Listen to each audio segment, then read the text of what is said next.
Tuan-tuan nak doa minta syurga apa? Hak paling atas tu. Jangan doa, ya Allah Tuhanku, bagilah aku masuk dalam syurga. Syurga hak bawah pun tak apa dah. Jangan duk beat doa lagu tu, jangan.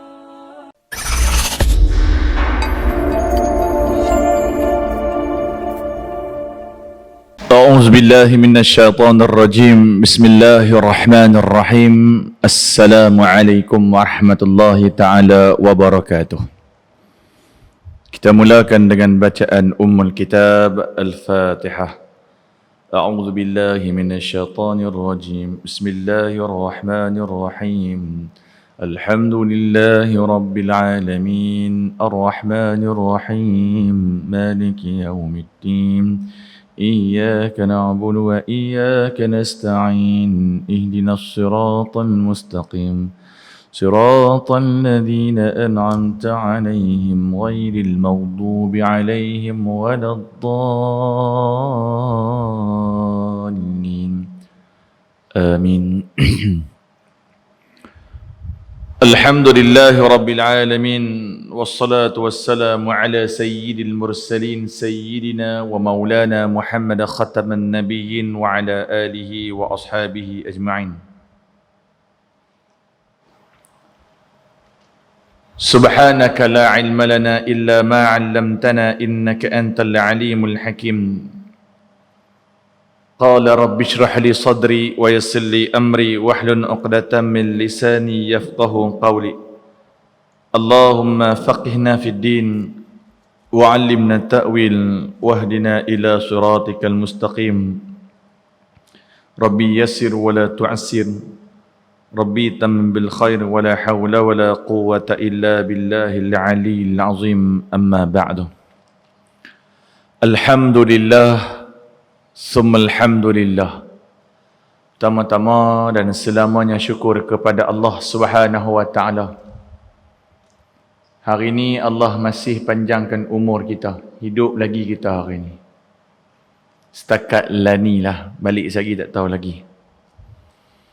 Dan alhamdulillah Allah masih panjangkan umur kita dalam keadaan iman dan juga Islam, dua nikmat yang Allah masih kurniakan kepada kita. Syukur tuan-tuan. Berapa ramai manusia yang inginkan iman. Berapa ramai manusia yang inginkan agama Islam, masih mencari-cari agama yang paling benar di sisi kehidupan manusia. Akan tetapi, alhamdulillah, Allah Subhanahu wa taala kurniakan kita lagi nikmat iman dan Islam. Syukur banyak-banyak. Doa banyak-banyak kepada Allah agar ditetapkan iman dan Islam sampailah kita bertemu Allah Azza wa Jalla. Amin, amin, amin ya Rabbal Alamin. Yang saya muliakan Tuan Imam, seterusnya barisan pengurusan Masjid Timah, tuan-tuan guru, alim ulama, ustazah, muslimin, muslimat yang dirahmati oleh Allah Subhanahu wa taala sekalian. Dan tak lupa juga kepada rakan media, saudara Muhammad Nar Rashid daripada Kalam Ilmu Studio. Tuan-tuan boleh subscribe di YouTube Kalam Ilmu Studio dia, InsyaAllah. Sihat tuan-tuan? Alhamdulillah. Tuan-tuan jangan lupa untuk berniat i'tikaf. Nawaitul i'tikaf fi hadzal masjid sunnatan lillahi ta'ala. Duduk bagi elok, sandak bagi elok. Hak mana nak pakai kursi, pakai kursi. Hak mana nak sandak pakai tiang, pakailah tiang. Janji yang penting niat i'tikaf dulu. Kalau terbabah pun boleh pahala. Noh, yang tu. Baik, bukan suruh terbabah, kalau Baik. Kita akan sambung pengajian kitab Ta'zimul Quran kita insya-Allah. Habis lama 3 kali lagi kuliah. Habis cepat 2 kali. Bulan ni atau bulan depan kita khatam kitab ni. Dan pihak pengurusan minta kepada saya, insya-Allah bila kita habis kitab ni, kita akan sambung lagi satu kitab yang diberi nama Mukhtasar Al-Kabair, iaitu ringkasan dosa-dosa besar. Jadi kalau saya baca kitab Mukhtasar Al-Kabair di sini nanti lengkaplah di area ni semua Mukhtasar Al-Kabair. Di sini surah Poh Jaya, surah residensi Seri Poh. Rumah yang berpagak tu, yang tu. InsyaAllah yang tu nanti. Tapi kok mana pun bagi habis yang ni dulu. Ni pun tak lama. Kitab pun dah tinggal 3-4 line lagi. InsyaAllah. Paling lama 3 kali. Iaitu sebulan sebelum Ramadan. Tu paling lambat lah. Paling cepat bulan depan habis. Kita tengok macam mana. Kalau tak, tunggu lepas raya. Kalau umur panjang. Tu pun kalau tak PKP. Kena sebut siap-siap. Baik, insyaAllah kita akan sambung pada bab yang ke-28, iaitu pada bab kegembiraan orang yang mendokong Al-Quran lebih besar daripada kegembiraan orang kaya dengan kekayaan dia. Pada muka surat 105. Yang mana sebenarnya tuan-tuan dalam bab ni hadis Nabi yang menceritakan tentang golongan yang mana menghafaz Al-Quran. Golongan yang mana selalu membaca Al-Quran. Banyak lagi dia baca, lagi banyak kelebihan yang Allah bagi untuk dia yang Nabi cerita dalam hadis ni. Sebab tu tajuk dia orang yang rajin baca Quran, orang yang hafaz Al-Quran, di akhirat sebenarnya nanti dia lagi seronok daripada orang kaya. Dia lagi seronok daripada orang kaya dengan kekayaan dia. Yang tu. Satu hadis yang diceritakan oleh Abu Hurairah radhiyallahu anhu. Anin Nabi sallallahu alaihi wasallam qala yaji'ul Qur'an nu yaumal qiyamah fayaqul. Diceritakan oleh Abu Hurairah radhiyallahu anhu bahwasanya Nabi Muhammad sallallahu alaihi wasallam pernah bersabda, pernah berkata, Yaji'ul Quran, nanti pada hari kiamat nanti tuan-tuan. Hari yang mana kita semua akan melaluinya. Kadang-kadang waktu hidup di dunia ni kita tak tergambar bagaimana perjalanan kita di sana nanti. Sebab benda ghaib, benda yang kita tak pernah lalui, benda yang kita tak nampak situasi dia macam mana, kita tak boleh nak bayang macam mana. Cumanya kita kena beriman bahawasanya hari itu wujud. Dan setiap orang daripada kita takkan terlepas daripada alam kubur, takkan terlepas daripada alam di akhirat nanti. Dan diceritakan oleh Nabi Muhammad sallallahu alaihi wasallam ketika mana kita di mahsyar nanti. Kemudian kita akan melalui beberapa fasa. Waktu dibangkitkan kembali, semua orang terkejut waktu dibangkitkan pada hari kiamat. Tu yang kita baca surah Yasin. Qalu ya wailana man ba'athana min marqadina. Hadha ma wa'ada ar-Rahman wa sadaqal mursalun. Kan kita baca itu. Yang mana orang dibangkitkan ketika mana dia dah mati, dia kata ya wailana, habislah kami. Siapa dia yang bangkitkan kami ni? Yang tu. Takut tuan-tuan. Dan apabila di mahsyar nanti dihimpun dan ketika mana nak diperhitungkan amal ibadah yang mereka buat, sama ada kebaikan maupun amalan buruk yang dia buat atas muka bumi ni. Maka Nabi kata yaji'ul Quran, akan datanglah Al-Quran itu kepada si pembaca dia waktu atas muka bumi. Fayaqul, dan Quran itu berkata di depan Allah. Waktu kita nak dihitungkan di depan Allah, datanglah Al-Quran hak orang waktu hidup di dunia duk baca dia sedia. Yang lagi baik dia hafal kemudian dia baca. Hafal Quran bukan satu benda yang mudah.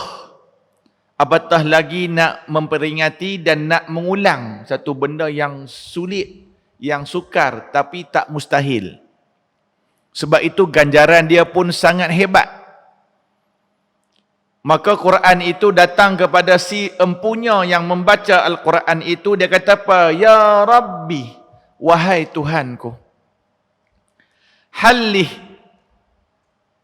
hiasilah orang ni ya Allah. Quran minta kepada Allah, ya Allah hiasilah orang hak waktu hidup di dunia ni Seharian dia tak pernah tinggal langsung baca aku. Ni Quran minta kepada Allah. Hadis ni hasan sahih, tuan-tuan. Hadis sahih. Dia minta kepada Allah, ya Allah, ya Tuhanku, hiasilah orang hak baca ni waktu hidup di dunia. Tak tunggu lama, tuan-tuan, Allah terus fayul basu tajal karamah. Allah hiasi orang yang waktu hidup di dunia duk baca Quran selalu, duk mengapai Al-Quran, duk beramal dengan Quran. Allah sarungkan kepada dia tajal karamah, mahkota yang penuh dengan kemuliaan. Dan Nabi katakan mahkota itu hebat tak hebat, cahaya mahkota itu mampu menerangi seluas bumi. Seluas bumi cahaya dia. Betapa cemburunya manusia-manusia yang lain waktu tengok dia diperhiaskan dengan tajal karamah. Cemburu, tuan-tuan. Kita di dunia ni tengok orang naik kereta besar pun kita dah cemburu. Orang pakai kereta besar kita cemburu, orang ada rumah besar kita cemburu. Kita tengok orang tu pakai baju yang hebat, kita cemburu. Betul tuan-tuan? Ui, dia ni pakai baju bukan biasa-biasa, dia ni pakai kasut, ui, bukan biasa-biasa. Dia ni pakai handphone pun bukan biasa. Tu pun kita dah cemburu. Di akhirat sana nanti Allah hiasi orang yang baca Quran dengan tajal karamah atas permintaan Quran itu sendiri. Kemudian Quran kata lagi, thumma yaqul, Quran minta lagi, tak cukup dengan tajal karamah. Quran minta lagi, ya Rabbi zidhu, tambah lagi. Tolong tambah lagi. Fayulbas hullatal karamah, dan Allah tambahkan lagi, dah pakai mahkota, Allah hiasi dia dengan memakai selendang. Pakai satu pakaian jubah selendang hullatal karamah yang penuh dengan kemuliaan. Terang menderang orang yang membaca Al-Quran di mahsyar sana nanti. Kemudian Quran minta lagi, summa yaqul, Quran minta lagi, ya Allah Rabbirda anhu, tolonglah redai si manusia ni.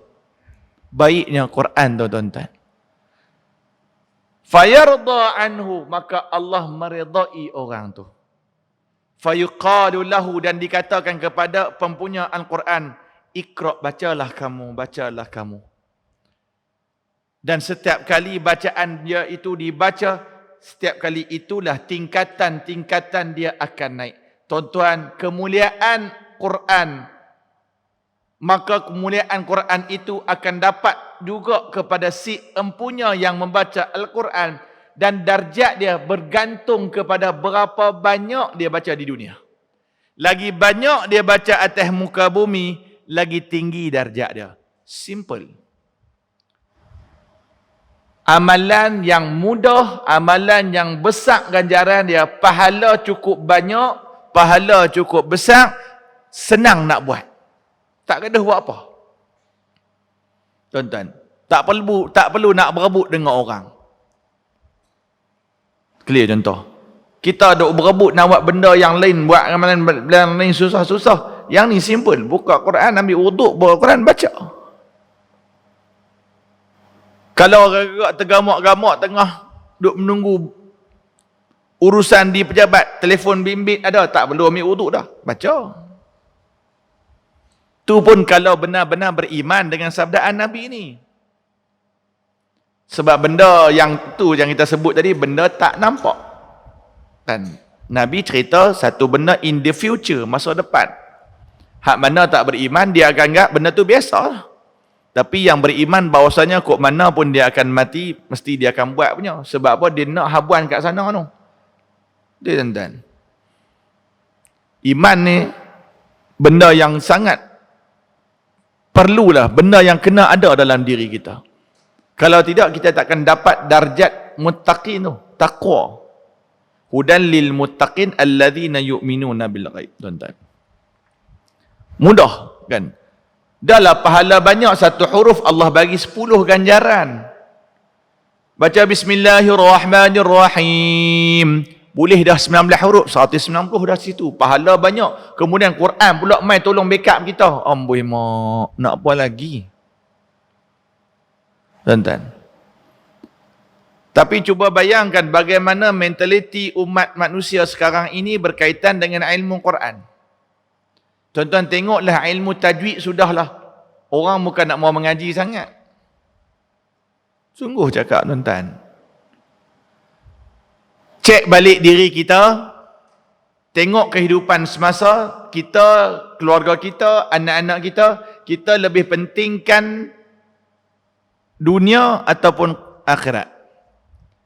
Bukan kata kita Islam suruh tolak dunia, tak. Kena tak tuan-tuan? Tapi bagaimana kesanggupan kita membayar benda dunia berbanding benda akhirat tu? Contoh saya ambil. Saya ada tanya kepada saya tuan-tuan hantar anak saya mengaji Quran. Walaupun saya mengajar Quran, tapi saya waktu malam kita sebab kuliah penuh. Ada lebih kurang 28 malam kuliah. Kuliah subuh 7 lebih kurang 35 tempat, 32 tempat, satu tempat 2 kali. Jadi saya tak berapa ada masa, jadi saya hantar anak saya kelas mengaji di belah Palas Batas, di Pongsu 1000 Koskam. Yang majak dia tu Ustazah Farilah. Dia antara sahabat ketika mengaji di Al-Azhar dulu. Jadi saya tanya dia, panggil dia Fafa. Fafa macam mana kelas? Biasalah Feroz saya. Hak orang boleh bayar dia pun mau. Tuan-tuan, saya hantar dia anak saya mengaji dekat dia seminggu 3 kali. Sebulan 12 kali. Yuran yang dikenakan RM40. RM40 je tuan-tuan. Seminggu 3 kali. Dari situ juga dia saya kena hantar sebelum maghrib.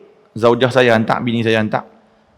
Dia akan buat solat jemaah, mengaji Quran dan nak isyak. Habis isyak baru pergi ambil. Selagi mana tak sembahyang isyak, selagi tu tak boleh ambil. RM40 sebulan. Saya kata murah, awak murah sangat saya kata. Sebab seminggu 3 kali. Dia kata ni pun orang komplain. Orang kata awak mahal sangat. Tuan-tuan, saya hantar anak saya kelas latihan membaca di KLCM, kelas latihan cepat membaca. Seminggu sekali, sebulan 120. Orang tak kata apa tuan-tuan, penuh. Nampak tak double standardnya kita dengan Quran? Orang sanggup bayar. Yang main Quran orang rendah, tak tahulah martabat. Sebab apa? Quran ini dia ada part time dia. Maksud orang kita dah buat lagu tu. Waktu nak baca, waktu bila macam kita selalu sebut, mak sakit, anak nak masuk periksa, adik-beradik kena COVID, tahu pula nak cari Quran, tergeh-geh nak cari Quran. Selagi duduk sihat, selagi tu duduk belagak sedia. Tu mentaliti orang kita. Wala'iyatubillah. Sedangkan ganjaran yang Allah bagi kepada orang yang baca Quran bukan sikit tuan-tuan. Nabi kata apa? Dihiaskan, diangkat darjat, kemudian Allah ambil mereka duduk dengan para malaikat di mahsyar. Nak apa lagi tuan-tuan? Bukan sekadar di mahsyar tuan-tuan. Hang check in kubur malam ni, lala tu juga Quran mai tolong. Mati esok, malam ni mati, esok kita simpan. Simpan-simpan, Tok Imam baca talqin balik, anak-anak pun balik, anak-anak terang nak tunggu kubur kita lama-lama.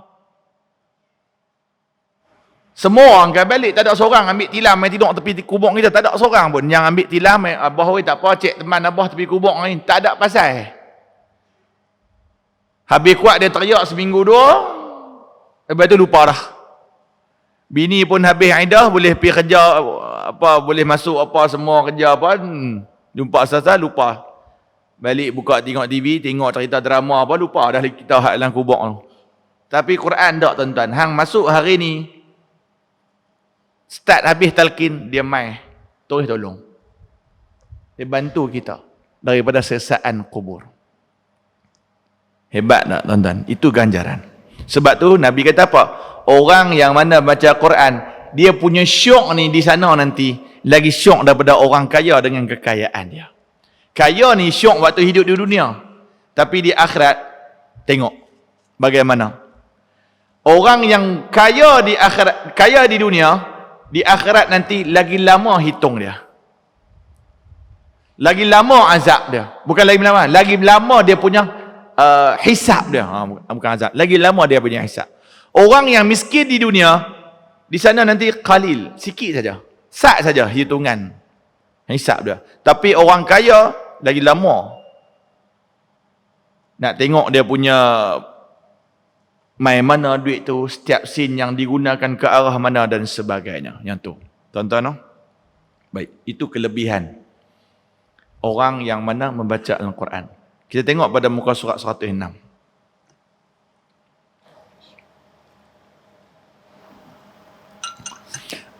Diceritakan oleh Abdullah bin Amr bin Al-As radhiyallahu anhuma. An Abdullah bin Amr bin Al-As anna Rasulullah sallallahu alaihi wasallam qala, sesungguhnya Nabi Muhammad sallallahu alaihi wasallam pernah bersabda, man qara'al Quran, barang siapa yang rajin membaca Quran, selalu khatam Quran, faqad istadrajan nubuwah baina jambaihi ghair annahu la yuha ilaih. Tu dia tuan-tuan. Barang siapa yang selalu membaca Al-Quran, selalu khatam Al-Quran dan beramal dengan apa yang Allah Ta'ala sebut di dalam Al-Quran, sebenarnya dia tu, ni Nabi kata apa? Dia ni telah menaiki satu darjat di akhirat nanti, dan darjat dia itu bukan sekadar di akhirat, di dunia pun sebenarnya darjat dia tu dah sampai darjat kenabian, nubuwah. Cumanya wahyu je tak diberikan kepada dia, Nabi kata. Hidup darjat setinggi darjat nubuwah di akhirat sana nanti, Allah akan ganjarkan kepada orang yang rajin baca Quran dan beramal dengan Al-Quran, duduk bersama para nabi-nabi, para siddiqin wasyuhada. Duduk darjat syurga yang tertinggi di sisi Allah Subhanahu wa taala. Kan kita pernah cerita dulu, satu hari di akhirat nanti akan ada hari yang mana kita semua penghuni syurga akan keluar outing. Kita panggil outing lah bahasa kita. Boleh guna bahasa outing mana ni? Masuk kata hari itu kita ada beberapa tingkatan syurga. Sebab tu saya pernah pesan hari tu, tuan-tuan nak doa minta syurga apa? Hak paling atas tu. Jangan doa, ya Allah Tuhanku, bagilah aku masuk dalam syurga. Syurga hak bawah pun tak apa dah. Jangan duk beat doa lagu tu, jangan. Nak doa minta syurga Firdaus terus.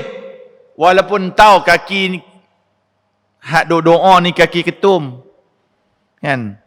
Tahu dia doa ni kaki, kita tahulah diri kita macam mana kan.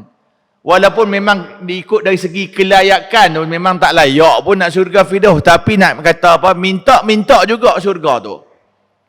Jangan biasa kali masuk syurga pun tak apa dah, boleh hak bawah pun tak apa. Tu kalau dapat hak bawah. Kalau tak dapat, tuan-tuan. Sebab tu minta syurga atas sekali. Jadi satu hari di akhirat nanti akan ada waktu yang mana penghuni syurga dia keluar. Dia keluar. Jadi dia akan ada peluang dan keizinan oleh Allah untuk ziarah syurga-syurga lain.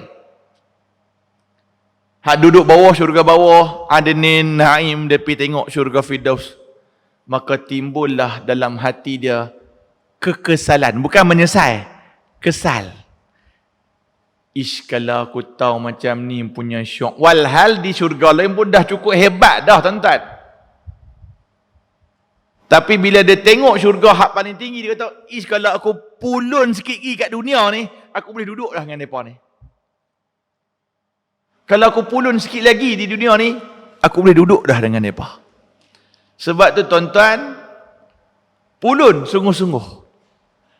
Dan salah satu cara untuk menaikkan darjat kita di akhirat sana nanti, banyak cara. Dan salah satu adalah dengan cara rajin beramal dengan Al-Quran. Kalau mampu ada waktu lapang, cuba hafaz Al-Quran. Kalau ada waktu lagi tuan-tuan, buka tafsir, bacalah. Kita novel kita boleh khatam. Facebook kita boleh baca sampai 2 jam. Tak sedap, tahu-tahu 2 jam dah. Manchester lawan Brentford, lawan kelab biasa je pun, tahap 3-1, kita boleh tengok sejam setengah. Nasib baik menang 3-1. Kan? Yang tu. Kita mengadap. Ni hari ni dah start STL tadi petang. Kita boleh tengok mereka duk main lepak lipat takraw sepak terajang apa semua. Tahu-tahu lah sejam setengah dah tengok. Tak berasa. Tuan-tuan, apa salahnya? Kalau ada waktu lapang, buatlah. Selalu saya pesan, yang kita buat ni bukan untuk orang lain. Hak kita buat ni semua untuk kita sendiri. Saya boleh cakap, tuan-tuan mendengar, bergantung kepada keimanan, bergantung kepada kesanggupan. Kok mana pun kita tuan-tuan, siapa nak masuk neraka? Tak ada seorang nak masuk neraka. Kalau boleh semua nak masuk syurga, betul tuan-tuan? Jadi macam biasa, nak masuk syurga buat cara lah, nak masuk syurga. Tuan-tuan lah yang tu baik. Mudah-mudahan Allah Ta'ala mengangkat darjat kita di akhirat sana nanti, mengangkat darjat kita di dunia dengan syafaat Al-Quran. Amin insyaAllah. Habis bab tu. Bab yang ke-28. Kita tengok pada bab yang ke-29.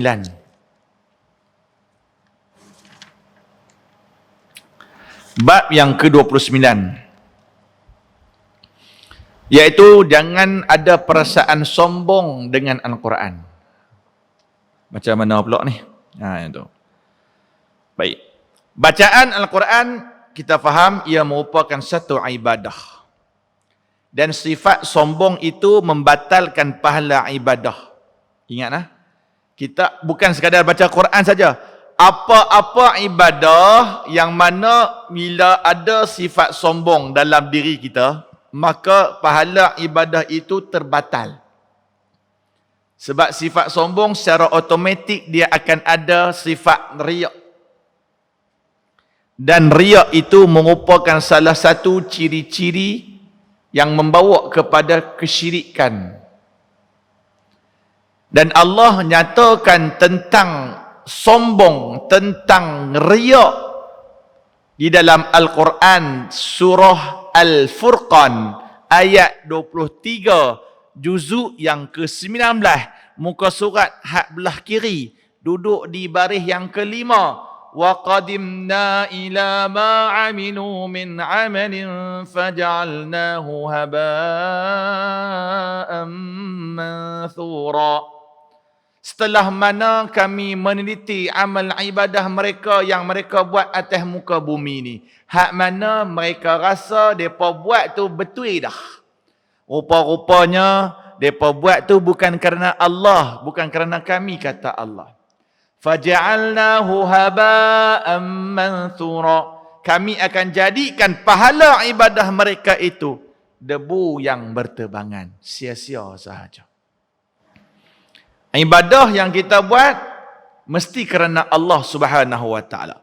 Nabi cerita dalam satu hadis sahih Imam Muslim yang mana diceritakan kembali oleh Abu Hurairah radhiyallahu anhu bahwasanya dia pernah mendengar sami'tu Rasulullah sallallahu alaihi wasallam yaqul, Nabi bersabda, dia kata apa? Inna awwalan nas yuqda yaumal qiyamah alaihi rajulun istushhida فأتي به فعرفه نعمه فعرفها قال فما عملت فيها قال قتلت فيك حتى اشتشهدت قال كذبت ولكنك قتلت لأن يقال جريء فقد قيل ثم أمر به فسحب على وجهه حتى ألقي في النار. الله أكبر.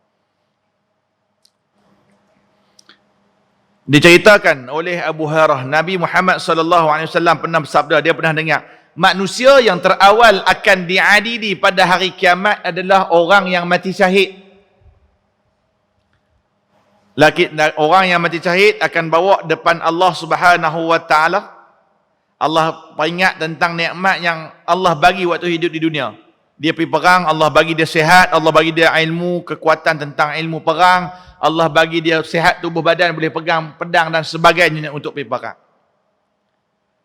Maka dia pun mengakui, kata, ya betul, kamu bagi aku segala nikmat tu. Okey. Maka apa yang hang buat dengan nikmat tu? Maka dia pun kata, ya Allah, nikmat sihat hang bagi ke aku, nikmat kekuatan yang hang bagi ke aku tak buat benda lain melainkan aku berperang sampai aku mati syahid. Dan aku buat tu kerana kamu, ya Allah. Allah kata apa? Kadzabta, hang bohong. Bahasa kita, kamu pendusta. Tak sedap tuan-tuan, tak sedap. Bahasa dia kena bahasa utara sikit. Hang bohong. Ni orang yang mati syahid ni, Allah kata apa? Waktu hang hidup di dunia, aku bagi hang nikmat kan? Ya, betul. Dia mengaku. Okey, apa yang hang buat dengan nikmat yang aku bagi ke hang? Nikmat kuat, nikmat sihat tu. Ya Allah, dengan nikmat inilah aku berperang di jalan kamu sampai aku mati syahid. Dia kata kat Allah. Allah balas apa? Kadzabta, hang bohong.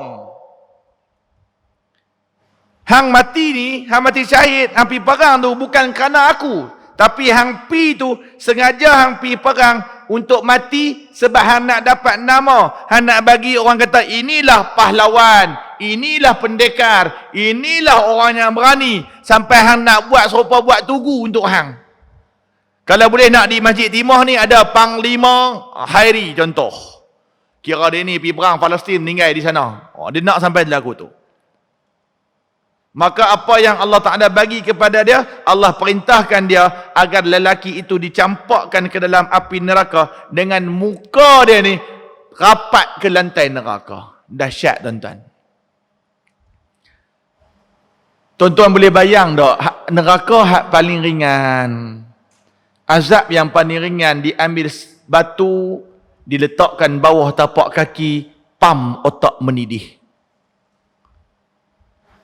Tak ada satu chemical, tak ada satu benda perubatan, medisin yang boleh menyebabkan sakit sampai otak mendidih. Tak ada. Tuan-tuan pergi tanyalah doktor-doktor mana pun pergi tanya. Ada tak satu ubat, satu benda yang boleh menyebabkan manusia kena otak mendidih tapi tak mati? Tapi itulah azab neraka yang paling ringan. Paling ringan tuan-tuan. Neraka dahsyat, sakaratul maut pun dahsyat. Allahu Akbar. Maka mainlah golongan yang kedua. Wa rajulun ta'allam al-ilma wa 'allamahu wa qara'a al-Qur'an fa utiya bihi fa'arrafahu ni'amahu fa'arafaha. Qala fama 'amilta fiha? Qala ta'allamtu al-ilma وعلمته وقرأت فيك القرآن قال كذبت ولكنك تعلمت العلم ليقال عالم وقرأت القرآن ليقال هو قارئ فقد قيل ثم أمر به فصحب على وجهه حتى ألقي في النار. Allah. Yang ni takut tuan-tuan, takut terkena kat diri. Golongan lelaki yang kedua pula mai. Hadis sahih tuan-tuan. Lelaki yang kedua adalah lelaki yang waktu hidup di dunia ni seorang yang dia belajar agama dan dia ada ilmu agama. Dia alim. Kira orang kata lelaki ini adalah tok guru. Bukan sekadar mengajar, malahan dia juga orang yang mahir dengan membaca Al-Quran. Suara sedap, kemain Quran pun pandai. Maka dia dibawa menghadap depan Allah Subhanahu Wa Taala. Allah Taala kata, waktu hang hidup di dunia, aku bagi hang suara sedap, betul? Aku bagi kepada hang ilmu, bagi hang otak cerdik, boleh menghafal Quran, boleh baca Quran dan sebagainya. Kemudian hang ajak orang lain. Nabi lelaki tu kata, ya betul. Semua nikmat tu kamu bagi kepada aku, ya Allah. Baik. Apa yang hang buat nikmat itu waktu hang hidup di atas muka bumi? Maka dia pun kata, aku belajar ilmu, kamu bagi aku kesihatan, kamu bagi aku otak yang sihat, cerdas dan sebagainya. Aku hafal Quran, aku mengajar Quran, dan aku rajin baca Quran. Tak lain tak bukan, aku buat semata-mata kerana kamu, ya Allah. Allah balas balik, kadzabta, hang bohong. Hang bohong. Hang bohong sebab apa? Waktu hang hidup di dunia, hang buat semua tu. Hang belajar Al-Quran, hang belajar tinggi-tinggi, hang belajar sampai ambil master degree, master PhD. Hang nak bagi orang panggil hang orang alim. Memang ada lagu ni golongan. Saya pernah tegur seorang manusia lah. Kan, seorang lelaki. Waktu saya sambung mengaji dulu. Saya panggil dia Tuan. Tuan, sihat ke hari ni? Dia balas balik ke saya. Don't call me Tuan. Call me doktor. Saya ada 2 PhD. Oh dia Saya ingatkan panggil Tuan tu mulia dah. Dia panggil, weh pakcik. Tak kena panggil betul. Kira, don't call me Tuan. Call me pakcik. You must respect. Oh, tuan-tuan. Memang ada golongan hal aku tu. Dan Nabi pun sebut. Golongan orang yang mengaji ilmu. Sampai dia dapat ilmu tu. Tapi dia mengaji tu bukan kerana Allah. Dia mengaji tu untuk dipanggil. Tuan-tuan tengok pada muka surat 8. Supaya kamu dipanggil sebagai seorang yang alim. Hang nak bagi tahu hang dah pakar. Kemudian hang baca Quran. Betul hang baca Quran di dunia. Tapi hang baca Quran bukan kerana aku. Tapi hang baca Quran tu supaya hang nak dipanggil dengan gelaran qari. Dia ni baca cukup bagus. Hang nak orang bagi lagu tu kat hang. Hang nak orang bagi gelaran. Apa kalau nak semayang dengan Tok Imam ni. Dia ni memang sempoi. Kalau nak semayang tarawih, hang pilihan lah masjid mana dia pergi, hang pergi lah masjid tu. Sampai orang kata kalau nak berasa semayang di Masjidil Haram, mainlah masjid ni. Dia nak orang sampai rasa lagu tu. Tuan-tuan, Nabi sebut benda ni. Maka apa yang Allah Ta'ala bagi kepada dia, Allah Ta'ala telah memerintahkan kepada malaikat heret laki tu pi humban dalam neraka sama macam mana hak mati syahid tadi kena. Heret humban dalam neraka dengan muka rapat ke dasar neraka. Wallahiyazubillah. Ni takut tuan-tuan. Dan mainlah golongan yang ketiga. Siapa itu golongan yang ketiga? Wa rajulan wassa'allahu alaihi wa a'tahu min asnafil mal kullihi fa utiya bihi fa'arafahu ni'amahu fa'arafaha qala fama 'amilta fiha qala ma taraktu min sabilin tuhibbu an yunfaq fiha illa anfaqtu fiha laka qala kadzabta walakinnaka fa'alta liqal huwa jawadun faqad qila thumma umira bihi fasuhiba ala wajhi thumma ulqiya finnar. Ni golongan yang ketiga. Golongan yang ketiga, wassa'allah. Waktu hidup di dunia, Allah bagi dia rezeki lebih. Dia kaya. Rezeki yang lebih Allah Ta'ala bagi kepada dia. Allah bagi dia segala harta yang mana begitu banyak di waktu di dunia. Dia kaya, pangkat besar, kaya dan sebagainya. Kemudian bila mai duduk depan Allah, Allah Ta'ala kata, waktu hang hidup di dunia, aku bagi hang macam-macam. Aku bagi hang jawatan besar. Aku bagi hang kaya, hang mewah. Okey, betul mengaku tak? Mengaku. Laki tu mengaku. Okey, apa yang hang buat dengan kekayaan yang aku bagi dekat hang waktu hidup dulu? Dia pun kata, ya Allah, tak lain tak bukan harta yang hang bagi, kemewahan yang hang bagi dekat aku waktu aku hidup, tak lain tak bukan aku infak harta itu di jalan kamu, ya Allah. Semata-mata kerana kamu, ya Allah. Aku sedekah, aku infak. Semua kerana kamu. Maka Allah jawab sama macam had tadi. Kadzabta, hang bohong. Hang pendusta. Hang buat, hang sedekah, hang infak. Betul hang buat benda tu. Tapi hang buat benda tu untuk dapat gelaran jawadun. Dermawan. Hang nak orang bagi hang gelaran lagu tu. Hang nak orang puji hang, kata hang lah rajin sedekah, hang lah rajin infak. Hang nak gelaran lagu tu. Maka tuan-tuan, sama juga azab yang dia kena. Allah perintahkan malaikat heret lelaki tadi tuan-tuan, humban masuk ke dalam neraka Allah Subhanahu wa ta'ala sehingga terbalik muka dia, rapat ke dasar api neraka Allah. Wallahiyazubillah. Apa yang kita dapat pada hadis ni tuan-tuan? Tak lain tak bukan ikhlas kerana Allah Subhanahu wa ta'ala. Ikhlas ni adalah satu kemuncak kepada ibadah kita. Ikhlas ini merupakan kemuncak kepada ibadah kita. Sebab itulah kata hukama, kata orang cerdik pandai, hukama kata apa? Apa itu ikhlas? Ikhlas itu, ni kata hukama, orang cerdik pandai. Ikhlas itu adalah kita menyembunyikan kebaikan yang kita buat. Seperti mana kita menyembunyikan keburukan yang kita buat. Pernah tak kita cerita jahat kita ke orang? Tak pernah, tuan-tuan. Pernah tak kita cerita buruk kita ke orang? Tak pernah, tuan-tuan. Kita boleh berlakon depan orang, kita boleh pakai serban, bubuh, ridak, lapik kat atas. Celak mau tebal sikit. Tasbih mau di tangan. Pakai jubah, kita boleh berlakon depan orang. Orang tengok, oi dia ni lain macam ni. Kan, dia ni mesti alim gila ni. Kita boleh berlakon depan orang. Tapi kita sendiri tahu jahat kita macam mana. Kita sendiri boleh tahu buruk kita macam mana. Dan ingat, Allah lebih mengetahui segala-galanya.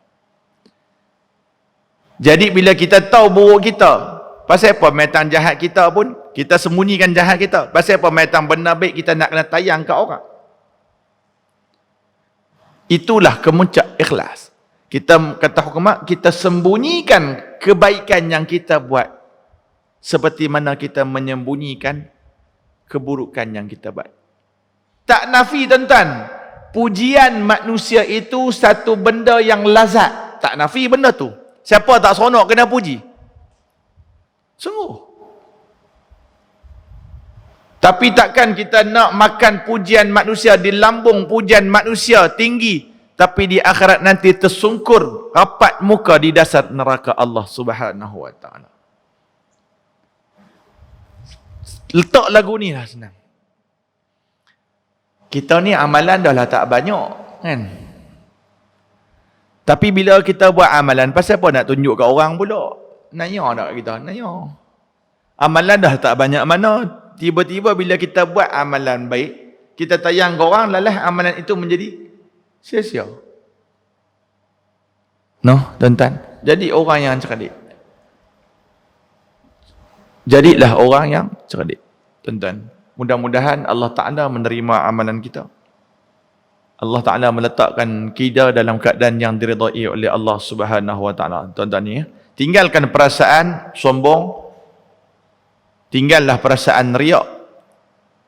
Kata Imam Al-Ghazali rahimahullahu ta'ala, antara yang kita pernah sebut dulu, antara faktor yang menyebabkan manusia belagak sombong ni sebab apa, tuan-tuan? Ilmu. Banyak faktor. Antara, dalam hadis ni semua kena. Antara dia ilmu. Dia pandai, dia cerdik sebab berkaitan dengan ilmu Al-Quran. Dia pandai baca Quran. Dia hebat, ada ilmu dan sebagainya. Dan dia jadi sombong. Bila dia dengar orang lain baca Quran, dia ni baca memang tak sah lah semayang dia. Dan akhir zaman Nabi sebut, tuan-tuan, tahqiruna salatakum ma'a salatihim. Akan keluar golongan, takhruju fikum qaumun la tahqiruna salatakum ma'a salatihim wa siyamakum ma'a siyamihim wa amalakum ma'a amalihim. Akan keluar kaum ni, akan keluar lagu ni. Nabi kata apa? Hadis status hasan. Nabi kata apa? Akan keluar satu kaum akhir zaman. Hak tu keluar dah lah ni, tuan-tuan. Hak manusia ni dia jenis lagu mana? Bila dia tengok orang lain punya semayang, dia akan banding beza. Dia akan anggap semayang kamu tu dengan semayang mereka itu berbeza. Dia ni semayang tak sah, aku saja semayang sah. Wa siyamakum ma'a siyamihim. Dia ni puasa tak terima, puasa aku yang diterima. Wa amalakum ma'a amalihim. Dia tengok amalan kamu nanti, dia akan anggap amalan hampa semua takkan diterima. Melainkan amalan mereka saja diterima. Sebab apa? Ada satu perangai sifat riak, takabur dan sombong dengan apa yang ada pada diri dia. Ingat, kita pernah dengar cerita, iblis yang rajin nak ibadah, disebabkan ada sifat sombong, disepak terajang keluar daripada syurga Allah Subhanahu wa ta'ala. Tuan-tuan, mudah-mudahan Allah Ta'ala menetapkan iman, kuatkan iman, kurniakan keikhlasan dalam ibadah yang kita lakukan. Set dalam diri, aku buat bukan untuk orang lain. aku buat semua untuk diri aku sendiri. Wallahu ta'ala alam. Kita berhenti dulu takat ni tuan-tuan. Nanti insya-Allah kita akan sambung pada bab yang ke-30. InsyaAllah.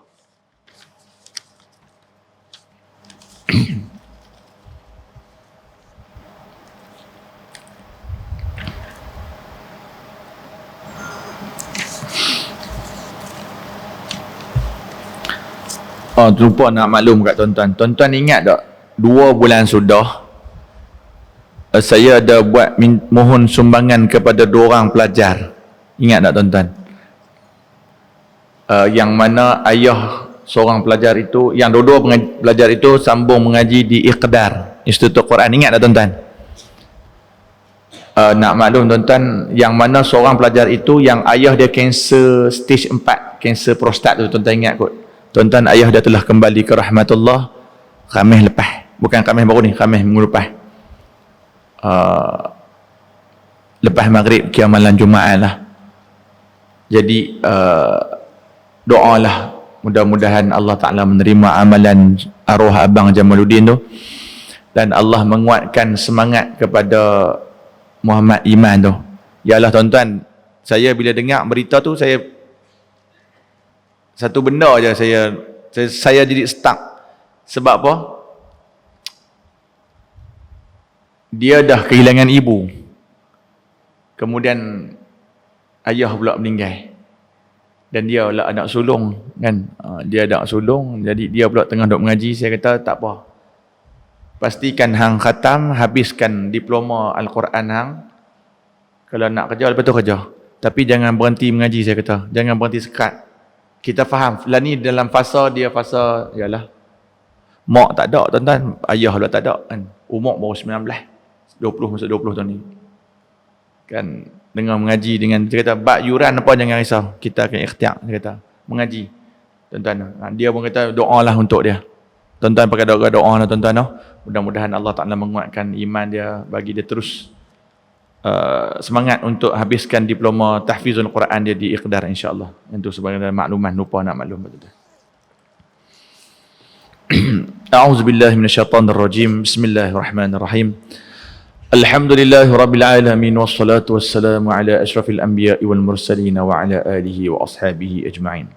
Allahumma arinal haqqa haqqan warzuqna ittiba'ah wa arinal batila batilan warzuqna ijtinabah.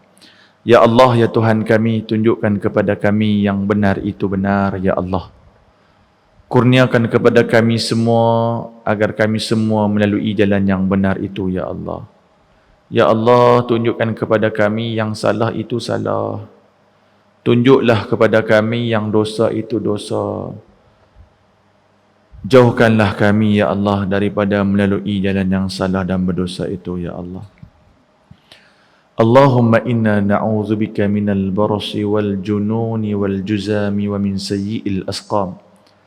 Ya Allah, kami berlindung denganmu daripada wabak-wabak dan penyakit-penyakit ta'un dan sebagainya. Angkatkanlah wabak COVID-19 ini daripada negara kami, ya Allah. Berikanlah kesembuhan kepada manusia, insan-insan yang telah diuji dengan penyakit wabak COVID-19 ini, ya Allah.